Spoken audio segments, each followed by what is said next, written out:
Coach Amir, thanks for joining us after the win this evening. First, let's start off with your general comments and thoughts about the game. Crazy game. A good game. We started off a little slow. They had the momentum quite a bit there. Got a goal in the first period. We came out in the second period, and I think, after the first 3 minutes, they rolled 3 consecutive line changes in our zone, no whistles, and we couldn't get it out of our zone. And the girls fought through that.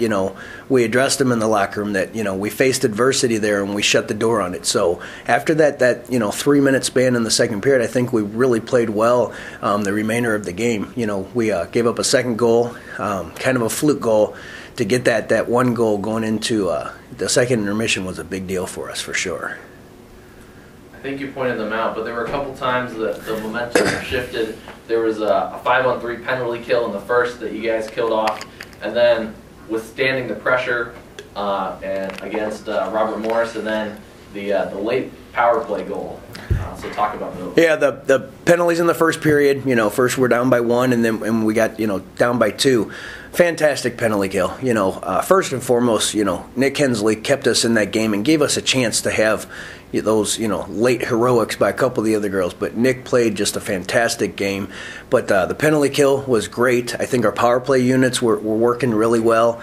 So we had those lapses, and earlier in the season, I think those would have gotten us a little bit squeezing the sticks a little bit harder and a little bit down on the bench. But what these girls have been doing lately, the last month and a half, even through some of the losses, is just staying positive, supporting each other, and the work ethic has been there. And we talked a lot earlier in the season about that compete level, and I think it's been there, and it's getting more and more consistent. So I'm just really proud for them, and to get a victory like this on home ice and in front of a nice crowd was way to go, girls. It was fantastic. It's still a young team.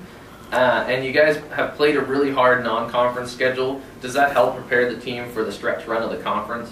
I think so, and that's something that that we set out to do. That a lot of people looked at our schedule last year and then looked at our non-conference schedule this year and said, "What are you guys doing? What are you thinking?"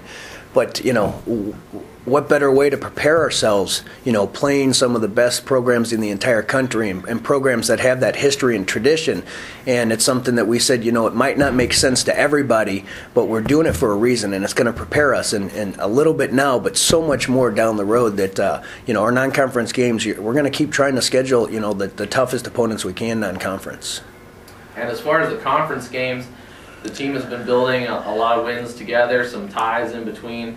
Does the target on the back kind of grow as those successes continue?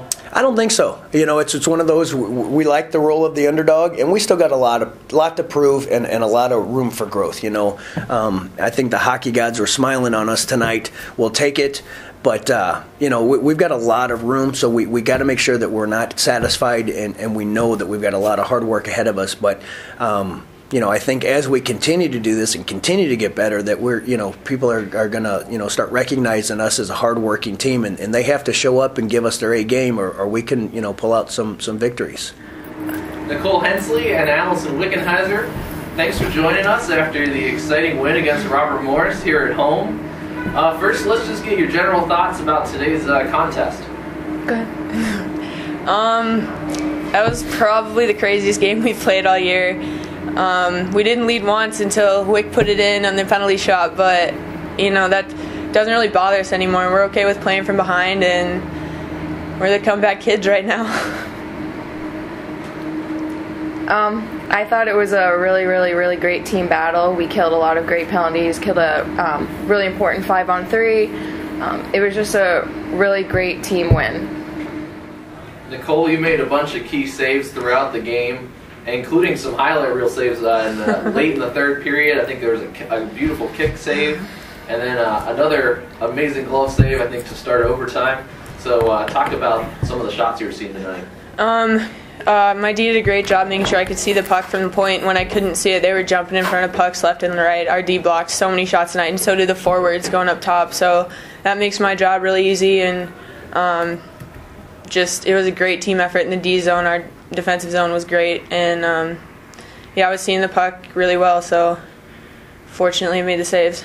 And then maybe you could talk about the overtime period and the call to get the penalty shot, and then go through that process with us. Well, all I know is the call to get the penalty shot, we got it low, got it to the net, and then their girl covered it in the crease, which calls for a penalty shot. And then we all went to the bench, and coach said, "Who's got this?" And I felt like I could do it, so I went out there, and my plan didn't go quite how I would have liked, but the end result is couldn't ask for more, so definitely a really good turnout for the penalty shot. I just was going down and then went to go pull it to my backhand, but it got caught, and then I just kept going forward, pulled it to the left, and swooped it in.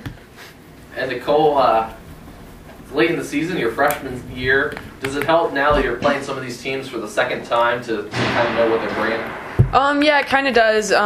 It's nice to know who their good players are, and you can expect some players to shoot the puck, some players to deke, and being able to tell which ones those are, and that kind of stuff's really helpful. And then also just knowing how to pressure them and what's going to make them screw up, so we can jump on it and jump on their mistakes like we did tonight. And Lindenwood is becoming a pretty hot underdog, so how does that feel late in the season? It feels really good. I think that coming into this year, a lot of people expected us to just kind of not really make a difference, and I think that us flying under the radar has been good for us. We don't go into any game with expectations minus going in there with 110% effort.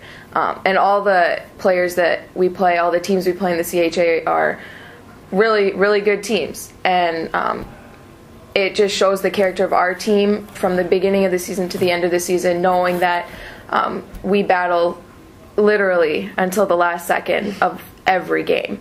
And it's shown numerous times. And I think that that's a really important quality to our team, and something that people are going to start noticing, that we don't give up. And we may not have superstars or someone that can carry the team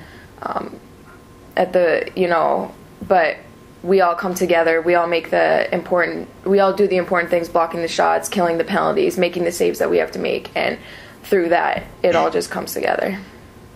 We had a really tough schedule at the beginning of the year. We played CHA teams, and I think we had our ups and downs during that time, but I think that definitely has created what's going on right now. We played hard teams that forced us to play to their level, and in doing so, now that we've got all our conference games in, we're just building off what we did against the WCHA teams and just getting better and better. And like Wick said, we're really starting to become a team right now, and everyone's trusting everyone to do their jobs. And it is really nice to know that teams underestimate us and that we can give them a run for their money and steal a win or two.